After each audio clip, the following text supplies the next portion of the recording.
Everybody good morning. देखिए, आज जो हमारे 11th से जो स्टूडेंट प्रमोट हुए हैं, क्योंकि उनको पता है कि इस साल जो है ये महामारी, वैश्विक जो महामारी है, इसका दौर फिर पुनः स्टार्ट हो गया। इसलिए ऑफलाइन क्लासें बंद करके फिर ऑनलाइन प्लेटफॉर्म को अपनाना पड़ा। और आप लोगों को राजस्थान सरकार के निर्देशानुसार अगली कक्षा में प्रमोट किया गया है। और आप सभी ने अपनी अगली कक्षा की जो पाठ्य पुस्तकें हैं एनसीईआरटी की, वो खरीद भी ली होंगी।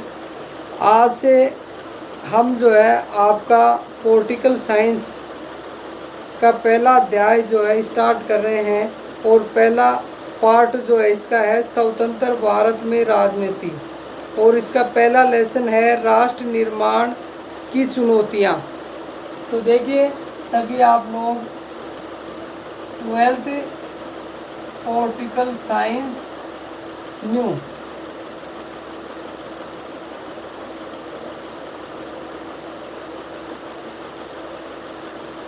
पहला लेसन जो है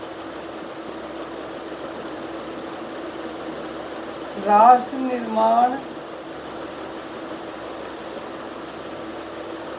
निर्माण की चुनौतियाँ।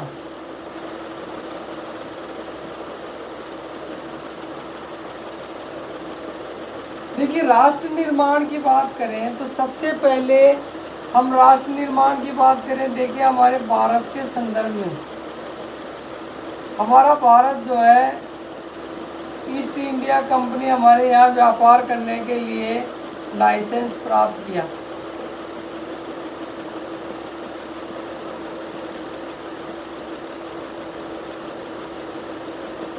अनुज्ञा पत्र प्राप्त किया। धीरे धीरे उन्होंने जो है भारत पर अपना शासन किया।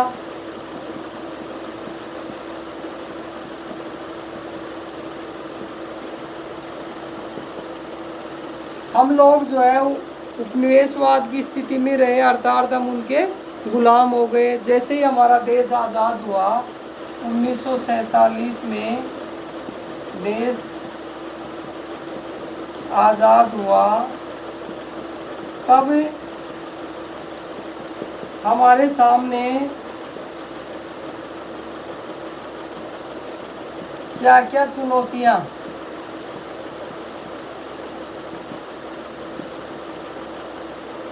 आई, उनका अध्ययन इस अध्याय में करेंगे।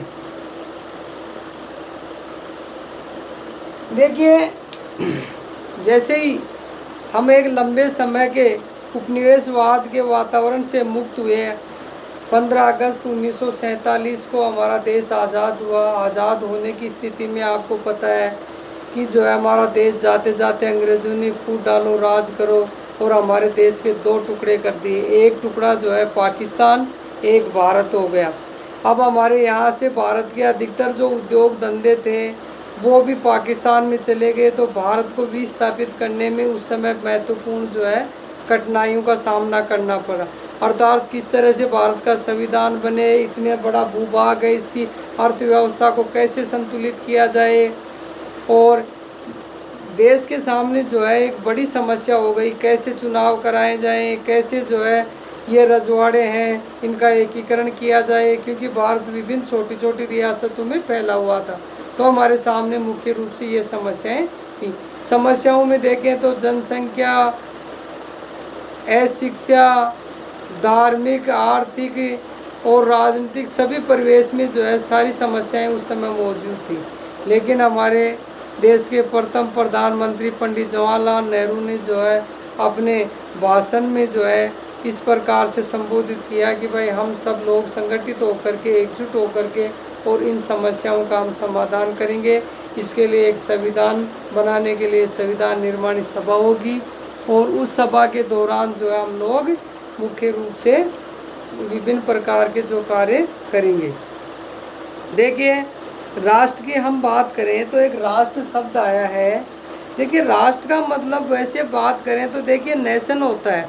नेशन का हिंदी रूपांतर या लैटिन भाषा में नेशंस को जाति या जन्म से उसका अर्थ लगाते हैं। पर देखिए कुछ विद्वान हैं जिन्होंने इनकी परिभाषा दी है। गार्नर हैं जिन्होंने राष्ट्र के बारे में कहा है कि राष्ट्र सांस्कृतिक रूप से संगठित और एक समरूप सामाजिक समूह है जिसमें अपने मनोवैज्ञानिक जीवन की एकता और अभिव्यक्ति का ज्ञान है और जो इसके प्रति चेतन अर्थात चेतना और दृढ़ संकल्प लिए हुए है वह वातावरण जो है राष्ट्र कहलाएगा। अर्थात देखिए पहली बात तो मनुष्य का एक जो है समूह है वो, दूसरा है निश्चित भूभाग, तीसरी बात है धर्म जाति और नस्ल आदि के आधार पर समानता होती है। इन सब का एक निश्चित रूप में जो समूह है जिसमें आपसी समझौता से भाईचारे की भावना होती है, ऐसी व्यवस्था को अपनाया हुआ जो समूह है वो जो है राष्ट्रवाद की श्रेणी में आता है। देखिए धर्म, भाषा, जातीय, नस्ल, क्षेत्र, संस्कृति, परंपरा, समान अस्तित्व, एक समान साझापन के विचार पर जो एक होने की भावना निर्मित होती है उसे ही हम जो है राष्ट्रवाद कहते हैं। देखिए जैसे हमारा देश आज़ाद हुआ, आज़ाद होने के बाद की बात करें तो 15 अगस्त 1947 को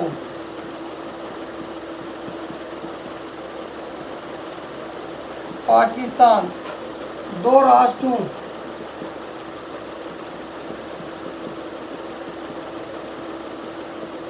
भारत का विभाजन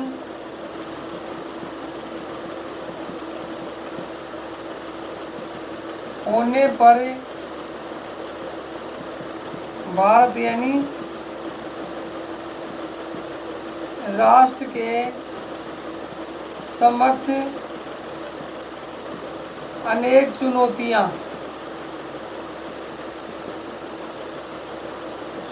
आई। इनमें देखिए संविधान निर्माण,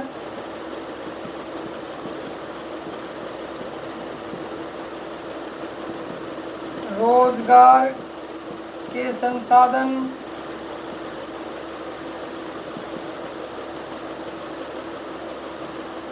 संसाधनों का अभाव,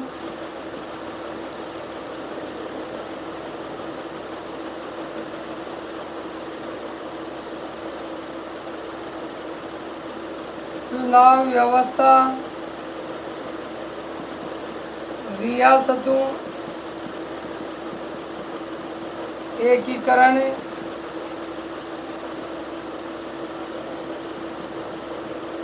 गरीबी और कृषिगत चुनौतियां प्रमुख रूप से थी। इन सब चुनौतियों का जो है सामना करने के लिए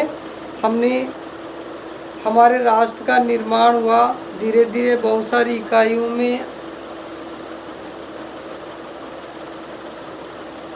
और जिस तरह से मान लीजिए हमारा देश इतने लंबे संघर्ष के बाद, आज़ाद होने के बाद सभी संसाधन विस्थापन की व्यवस्थाएं, क्योंकि एक भाग में जिन लोगों को पाकिस्तान में जाना था वो पाकिस्तान में चले गए, जिनको पाकिस्तान से इधर आना था वो इधर आ गए। आते समय उनके पास विस्थापन की समस्या भी स्थापित हो गई, खाद्यान्न का बड़ा संकट हो गया, चुनाव करवाने से संबंधित व्यवस्थाएं हो गई। ऐसी अनेक समस्याएं जिनका जो है सामना करना पड़ा। अर्थात हम कह सकते हैं कि राष्ट्र निर्माण के समय हमारे जो पूर्वज थे, हमारे जो राष्ट्रीय नेता थे, उन राष्ट्रीय नेताओं को हमारा भारत देश का निर्माण करने में अनेक सूझबूझ को ध्यान में रख कर के और जो है देश का निर्माण किया, अनेक चुनौतियों का सामना किया। धन्यवाद। बाकी हम अगले अध्याय में पढ़ेंगे।